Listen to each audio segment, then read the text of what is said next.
Hello friends. जब भी हमारे मन में रावण का ख्याल आता है तो हम रावण को अहंकारी व्यक्ति, स्त्रियों को अभोग विलास की नजरों से देखने वाला, दूसरों को तुच्छ समझने वाला एक नासमझ असुर मानते हैं। हम मानते हैं कि रावण एक शिव भक्त था जो अपने परिवार की रक्षा हेतु किसी भी हद तक जा सकता था। इतना ही नहीं, वह सर्वशक्तिशाली एक महान राजा था जो अत्यंत ही बुद्धिमान था। तो आज की इस वीडियो में हम रावण के बारे में कुछ ऐसी बातें बताएंगे जो आपके दिल में रावण के लिए एक अलग धारणा पैदा कर देंगे। और आप हमारे इस चैनल में नए हैं तो चैनल को सब्सक्राइब कर दें और बेल आइकन को भी प्रेस कर दें ताकि हमारे आने वाली वीडियो की नोटिफिकेशन आपको सबसे पहले मिले। तो ये शुरू करते हैं। Fact number 1। दोस्तों, आपने अक्सर सुना होगा कि रावण शिव जी का बहुत बड़ा भक्त था। भगवान शिव की व्यक्ति में वो इस कदर लीन था कि वो भगवान शिव को कैलाश से लंका ले जाना चाहता था। इसके लिए उसने कैलाश पर्वत को उठा लिया था, लेकिन भगवान शिव इससे क्रोधित हो गए और उन्होंने पर्वत पर पैर रख दिया। पर्वत के नीचे रावण की उंगलियां आ गई। इसके बाद दर्द से बौखलाया रावण तेज तेज से शिव तांडव करने लगा। ये देख भगवान शिव काफी प्रभावित हो गए कि कोई दर्द में ऐसे कैसे कर सकता है। इसके बाद भगवान शिव ने रावण को रावण का नाम दिया, जिसका अर्थ होता है जोर से दहाड़ना। Fact number 2। दोस्तों, कहा जाता है कि रावण एक घोर तपस्वी था। तपस्या से उसने कई शक्तियां हासिल कर ली थी और एक बार तो अमृत की प्राप्ति के उद्देश्य से रावण ने ब्रह्मा जी की घोर तपस्या की, जिसमें उसने ब्रह्मा जी से अमृत का वरदान मांगा था। ब्रह्मा जी ने रावण को यह वरदान देते हुए कहा था कि तुम्हारा जीवन तुम्हारे नाभि में स्थित होगा। तब प्रभु श्री राम के साथ युद्ध में जब रावण उतरा था तो रावण और रावण की सेना प्रभु श्री राम और श्री राम की सेना पर भारी पड़ने लगी थी।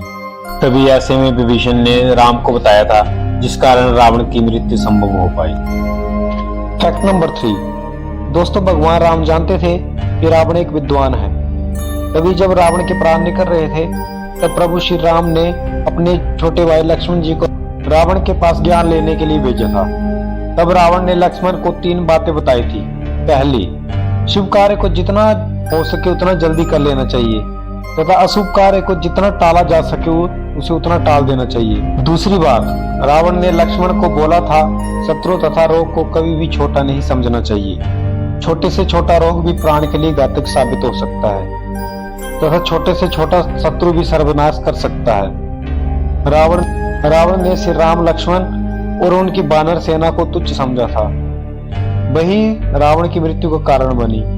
तीसरी बात, रावण ने लक्ष्मण को कहा था कि अपना कोई गुप्त राज किसी को बताना नहीं चाहिए, चाहे आपका कितना भी प्रिय हो।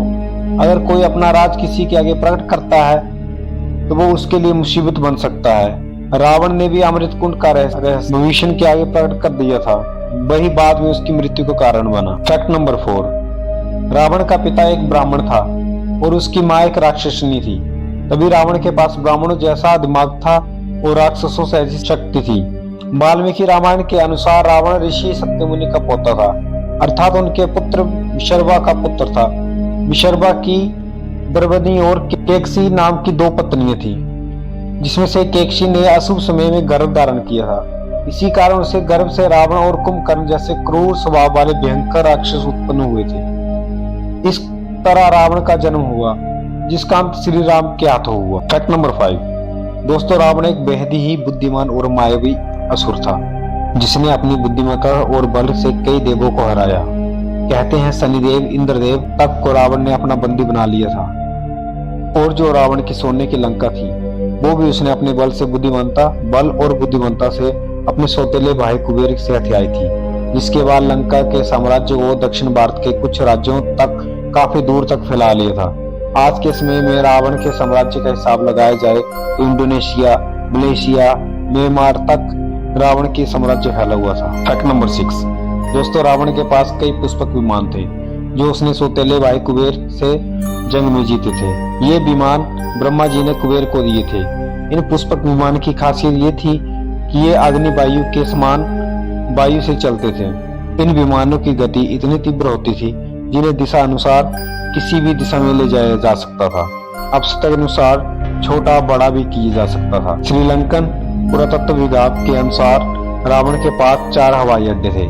पहला गुरुलुपोथा, दूसरा तोतुपोला कनार, तीसरा बीरियापोला, चौथा उसानगोडा जिसे हनुमान जी ने लंका दहन के समय जला दिया था। Fact number 7।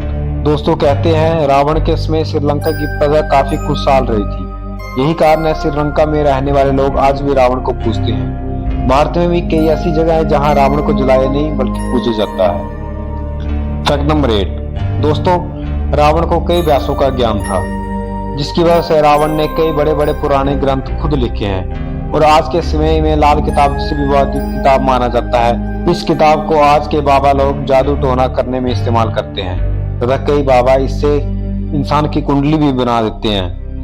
ये किताब स्वयं रावण के द्वारा लिखी गई थी और कहा जाता है रावण जिस ग्रंथ को एक बार पढ़ लेता था वो ग्रंथ उसे पूरी उम्र भर याद रहता था। तो इससे पता लगता है कि रावण कितना ज्यादा बुद्धिमान था। Fact number 9। दोस्तों, कहा जाता है कि रावण को रुद्रवीर बजाने में महारत हासिल थी और कई बार भगवान शिव ने और ब्रह्मा जी को वीणा बजा के रावण ने प्रसन्न भी कर चुका था, जिसके परिणाम स्वरूप भगवान शिव और ब्रह्मा जी ने उसे ऐसी संभव शक्तियां ही दी थी जिसे वो साधारण से असाधारण और मायावी राक्षस बना दिया था। Fact number 10। दोस्तों, रावण एक आज्ञाकारी भाई और एक आदर्श पति भी था। Fact number 10। दोस्तों, रावण एक आज्ञाकारी भाई और एक आदर्श पति भी था। और आपने अगर रामायण देखी है तो आपको पता होगा कि कैसे उसने अपनी बहन का बदला लेने के लिए माता सीता का हरण किया था, जो आगे चलकर उसकी मृत्यु का कारण बनी। वहीं दूसरी ओर अपनी पत्नी को बचाने के लिए उस यज्ञ से उठ गया जिस यज्ञ के पूरा होने के बाद वो भगवान श्री राम और उनकी सेना को राज्य कर सकता था। Fact number 11। दोस्तों, इस बात का कहीं भी वर्णन नहीं है कि रावण की मृत्यु के बाद रावण के शरीर का क्या किया गया। इस पर श्रीलंका के लोग कहते हैं कि नाग जाति के लोग मृत्यु के बाद रावण के शरीर को ले गए थे और उनका मानना था कि लक्ष्मण को संजीवनी बूटी से फिर से जीवित किया जा सकता है तो रावण को भी फिर से जीवित किया जा सकता है, लेकिन ऐसा नहीं हो पाया। इसके बाद वह नाग जाति के लोग रावण के मृत शरीर को कोलम से 158 किलोमीटर दूर रंगाला में ले गए थे। वहां उन्होंने रावण के शरीर को एक ताबूत में बंद कर दिया।